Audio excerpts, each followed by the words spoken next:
اعوذ باللہ من الشیطان الرجیم بسم اللہ الرحمن الرحیم۔ اللہ تبارک و تعالیٰ کے نام سے شروع جو بڑا مہربان اور نہایت رحم کرنے والا ہے۔ ایک ایسی قوم جس پر اللہ تبارک و تعالیٰ نے اپنا دردناک عذاب نازل فرمایا اور اس قوم کے تمام لوگوں کو بندر بنا دیا۔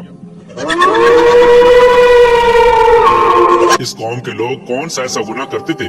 جس کی وجہ سے اللہ تبارک و تعالیٰ نے ان پر دردناک عذاب نازل فرمایا، اور یہ لوگ بندر بننے کے بعد کتنی دیر زندہ رہے اور پھر ان کو کس قدر دردناک موت آئی۔ جب یہ لوگ بندر بن گئے تو یہ لوگ اپنے عزیز و اقارب کو دیکھ کر ان سے کیا کہتے تھے، اور کہ آج کے دور میں پائے جانے والے بندر اسی قوم کی نسل میں سے ہیں۔ ان تمام تر سوالات کے جوابات قرآن و حدیث کی روشنی میں آج کی اس ویڈیو میں ہم آپ کو بتائیں گے،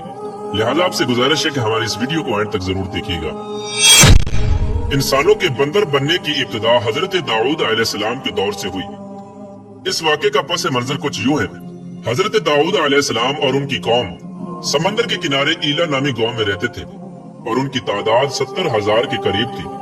یہ قوم بڑی ہی خوشحال تھی اور اللہ تبارک و تعالیٰ کی فرما بردار قوم تھی۔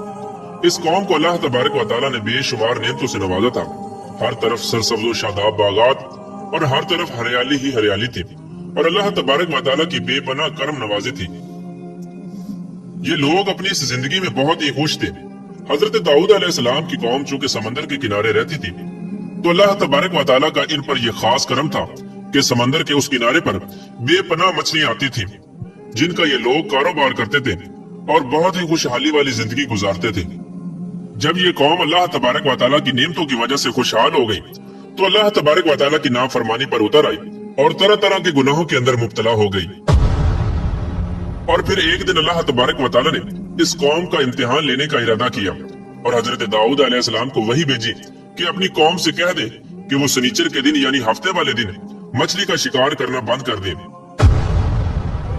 اس طرح اللہ تبارک و تعالیٰ نے حضرت داؤد علیہ السلام کی قوم پر ہفتے والے دن مچھلیوں کا شکار حرام فرما دیا، اور پھر یہاں سے اس قوم کی بربادی شروع ہو گئی۔ حضرت داؤد علیہ السلام نے اپنی قوم کو بتایا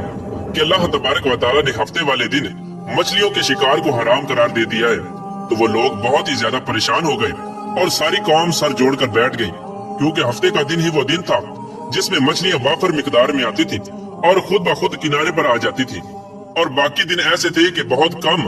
اور نہ ہونے کے برابر مچھلیاں پکڑی جاتی تھی۔ اس قوم کا گزر بسر چونکہ مچھلیوں کے شکار پر تھا، اس وجہ سے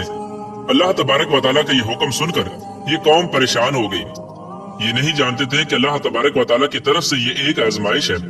پھر ایک دن شیطان نے ان کو وسوسہ ڈالا کہ سمندر سے نالیاں نکال کر خشکی میں بڑے بڑے حوض بنا لیے جائیں۔ جب ہفتے والے دن مچھلیاں آئیں گی تو وہ نالیوں سے ہو کر ان بڑے بڑے حوضوں میں آ جائیں گی، اور اس طرح پھر ان نالیوں کا منہ بند کر دیا جائے، اور پھر اگلے دن یعنی اتوار والے دن ان کو پکڑ لیا جائے۔ شیطان نے اس قوم کے لوگوں کو ورگلایا کہ اس طرح ہم ہفتے والے دن شکار سے بھی بچ جائیں گے اور مچھلیاں بھی ہاتھ آ جائیں گی اور وہ بھی پکڑی جائیں گی۔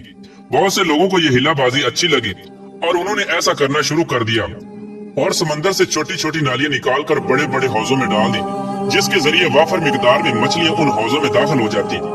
اس قوم کے بدبخت لوگوں کو شیطان کا یہ ہلا بہت پسند آیا، لیکن اس قوم نے یہ نہ سوچا کہ جب مچھلیاں سمندر سے حوض میں آ کر قید ہو گئی تو پھر مچھلیوں کا شکار ہی ہو گیا، اس لیے یہ شکار بھی ہفتے والے دن ہی قرار پایا جو اللہ تبارک و تعالیٰ نے حرام قرار دیا تھا۔ اس موقع پر یہودیوں کے 3 گروہ ہو گئے۔ کچھ لوگ ایسے تھے جو شکار کے اس شیطانی ہلے سے منع کرتے تھے اور ناراض و بیزار ہو کر شکار سے باز رہے، اور کچھ لوگ اس کام کو دل سے برا جان کر خاموش رہے، لیکن انہوں نے شکار نہ کیا اور دوسروں کو منع بھی نہ کرتے تھے، بلکہ یہ لوگ منع کرنے والوں سے یہ کہتے تھے کہ تم لوگ ایسی قوم کو نصیحت کرتے ہو جنہیں اللہ تبارک و تعالیٰ ان قریب ہلاک کرنے والا ہے اور ان پر اپنا دردناک عذاب نازل فرمانے والا ہے۔ اور اس قوم کے کچھ لوگ ایسے تھے جو سرکش اور نافرمان لوگ تھے، جنہوں نے اللہ تبارک و تعالیٰ کے حکم کی اعلانیہ مخالفت کی اور شیطان کے ہیلے بازی کو مان کر ہفتے والے دن شکار کرنے لگے۔ یہ لوگ اللہ تبارک و تعالیٰ کے حکم کی کھلا مکھلا مخالفت کرتے اور ہفتے والے دن مچھلیوں کا شکار کر کے ان کو کھایا کرتے اور بیچا کرتے۔ پیارے دوستو، حضرت داؤد علیہ السلام کی قوم کے 1200 ایسے نافرمان افراد تھے جو منع کرنے کے باوجود بھی ہفتے کو ان نالیوں کے ذریعے شکار کرتے رہے،